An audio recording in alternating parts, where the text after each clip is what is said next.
Warangal Mahabubabad parliament నియోజకవర్గాల polling material distribution ప్రక్రియ కొనసాగుతోంది. ఆయా నియోజకవర్గాల వారీగా ఎన్నికల పోలింగ్ మెటీరియల్ పంపిణీ చేస్తున్నారు. వరంగల్ పార్లమెంట్ కు సంబంధించిన పోలింగ్ కేంద్రాల మెటీరియల్లు వరంగల్ యనమాముల మార్కెట్లో పంపిణీ చేస్తున్నారు. పోలింగ్ ప్రశాంతంగా జరిగేందుకు అన్ని ఏర్పాట్లు పూర్తి చేశామని అధికారులు చెబుతున్నారు. సమస్యాత్మక పోలింగ్ కేంద్రాల దగ్గర సీసీ కెమెరాలు ఏర్పాటు చేసి పోలింగ్ నిర్వహణకు ఏర్పాట్లు చేశాము అంటున్న హన్మకొండ కలెక్టర్ సిక్తా పట్నాయక్ తో మా ప్రతినిధి Naveen face to face. Warangal parliament పరిధిలో డిస్ట్రిబ్యూషన్ ప్రక్రియ కొనసాగుతుంది. ఎన్నికల సంబంధించినటువంటి మెటీరియల్ పోలింగ్కి సంబంధించినటువంటి మెటీరియల్ పంపిణీ ప్రక్రియ కొనసాగుతుంది.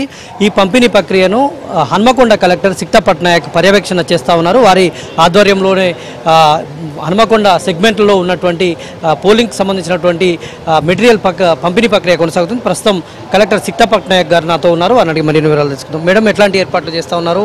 ఈ ఈవీఎంల తరలింపు ప్రక్రియ ఎప్పటి వరకు పూర్తి అయ్యేట్టున్నారు? సో ఈరోజు డిస్ట్రిబ్యూషన్ డే రోజు హన్మకొండ జిల్లాలో వరంగల్ వెస్ట్ తర్వాత Parkal 2 assembly segments related distribution చేయడం జరుగుతుంది. ప్రతి ఇక్కడ టేబుల్ వైజ్ అరేంజ్ చేశాము. ప్రతి సెక్టర్కి అన్ని పోలింగ్ స్టేషన్స్ వైజ్ ఇక్కడ ఆర్డర్స్ కూడా సర్వ్ చేయడం జరుగుతుంది. ఈడీసీ సర్టిఫికేట్స్ కూడా ఆన్ ద సేమ్ డే ఇస్తున్నాము. ఈవీఎంస్ కూడా స్ట్రాంగ్ రూమ్ నుంచి అన్ని అరేంజ్ చేశాము. So all arrangements are under way. మన బస్సెస్ కూడా అన్ని రెడీ ఉన్నాయి. సో ఇప్పుడు ఒక 1-2 అవర్స్లో అన్ని మటీరియల్స్ చెక్ చేసేసి ఎర్లీ లంచ్ చేసేసి ఆల్ టీమ్స్లకి బిఫోర్ లంచ్ డిస్పాచ్ చేయడానికి ప్రయత్నం చేస్తున్నాం. సమస్యాత్మకమైనటువంటి పోలింగ్ కేంద్రాలు ఏమైనా గుర్తించారా? అక్కడ పోలింగ్కు ఎట్లాంటి ఏర్పాట్లు? సో మన హన్మకొండ జిల్లాలో 2 అసెంబ్లీ సెగ్మెంట్స్లో 51 క్రిటికల్ పోలింగ్ స్టేషన్స్ ఉన్నాయి. ఇవి క్రిటికల్ పోలింగ్ స్టేషన్స్లలో web casting arrangement as well as outside cameras, not only inside polling station outside cameras కూడా పెట్టడం జరిగింది. ఈ inside cameras direct feed DO office తర్వాత సిఓ గారి ఆఫీస్లో కూడా ఇస్తున్నాము. And outside cameras police feed కోసం కూడా ఇస్తున్నాము. భద్రతా పరంగా ఎట్లాంటి చర్యలు, పోలింగ్ కేంద్రాల వద్ద ఎట్లాంటి భద్రతను తీసుకుంటున్నారు? సిబ్బందిని ఏమైనా ఇబ్బందులు పెట్టేటువంటి అవకాశం ఉంటే తక్షణం స్పందించడానికి ఎట్లాంటి ఏర్పాటు? సో యాక్చువల్లీ ఇప్పుడు మే నెలలో మిడిల్ ఆఫ్ ద మే అంటే చాలా heat wave type of conditions ఉన్నాయి. అందుకే కొన్ని ఎక్స్ట్రా ప్రికాషన్స్ తీసుకున్నాము.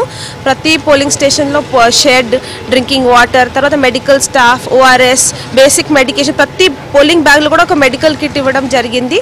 అండ్ మేము ప్రతి పోలింగ్ స్టేషన్ ఒక లొకేషన్ ఆఫీసర్ కూడా అపాయింట్ చేశాము. పంచాయత్ సెక్రటరీస్, మున్సిపాలిటీ ఆఫీసర్స్ వీళ్ళు time to time food, butter milk, lemon water, all types of సౌకర్యాలు కూడా అరేంజ్ చేస్తారు. ఎన్నికల ప్రచారం ముగిసిన దగ్గర నుంచి నేతలు ప్రలోభాలకు గురి చేసేటువంటి అవకాశం ఉంటుంది ఓటర్లను. ఆ ప్రలోభాలకు గురి కాకుండా అంటే ఏమైనా మీ దృష్టికి వచ్చినటువంటి అంశాలు ఉన్నాయా? ఎట్లాంటి చర్యలు తీసుకుంటారు?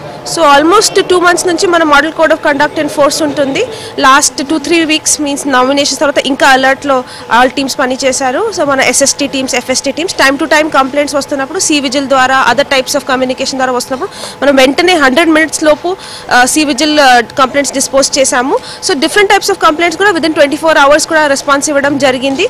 సో యాజ్ ఆఫ్ టుడే ఇప్పుడు 48 hours సైలెన్స్ పీరియడ్లో ఉన్నాము. All teams are on alert. ఇప్పుడు మన సిఏపిఎఫ్ ఇప్పుడు పోలింగ్ స్టేషన్లో మూవ్ అయిపోయినాయి. లోకల్ పోలీస్ ప్రతి స్టేషనరీ టీం దగ్గర కూడా ఉన్నారు. So everybody is on alert. EVM తరలింపు ప్రక్రియ ఎప్పటి వరకు పూర్తవుతుంది? పోలింగ్ కేంద్రాలకు సిబ్బంది ఎప్పటి వరకు చేరు? సో ఈరోజు ఇమీడియట్లీ బై లంచ్ మేము పంపిస్తాము విత్ మన ప్రతి బస్లో along with police mobile teams మొత్తం సెక్యూరిటీతో EVM polling material all polling టీమ్స్లోకి డిస్పాచ్ చేస్తాము. ఇక్కడ అన్ని పోలింగ్ స్టేషన్స్ కూడా దాదాపు 1-2 hours మ్యాక్సిమం డిస్టెన్స్ లోపు ఉన్నాయి. So I'm sure by early afternoon అందరూ కూడా రీచ్ చేస్తారు. పోలింగ్ స్టేషన్లో అన్ని సౌకర్యాలు కూడా రెడీ చేస్తారు. Thanks very much. ఇది కలెక్టర్ సిక్తా పట్నాయక్ గారి అభిప్రాయం. మొత్తంగా పోలింగ్కు సంబంధించినటువంటి అన్ని ఏర్పాట్లు అయితే చేశారు. ప్రత్యేకించి సమస్యాత్మకమైనటువంటి పోలింగ్ కేంద్రాల దగ్గర ప్రత్యేకించి వెబ్ కాస్టింగ్ చేస్తున్నారు. అధికారులు ఉండేటువంటి స్టేషన్స్కు వాటిని అనుసంధానం చేసి ఎప్పటికప్పుడు పోలింగ్ ప్రక్రియను ప్రశాంతంగా జరిగేందుకైతే అధికార యంత్రాంగం ఏర్పాట్లు చేశామని కలెక్టర్ చెప్తా ఉన్నారు. వీడియో జర్నలిస్ట్ జగదీష్తో నవీన్, ఏబిఎన్ ఆంధ్రజ్యోతి, వరంగల్.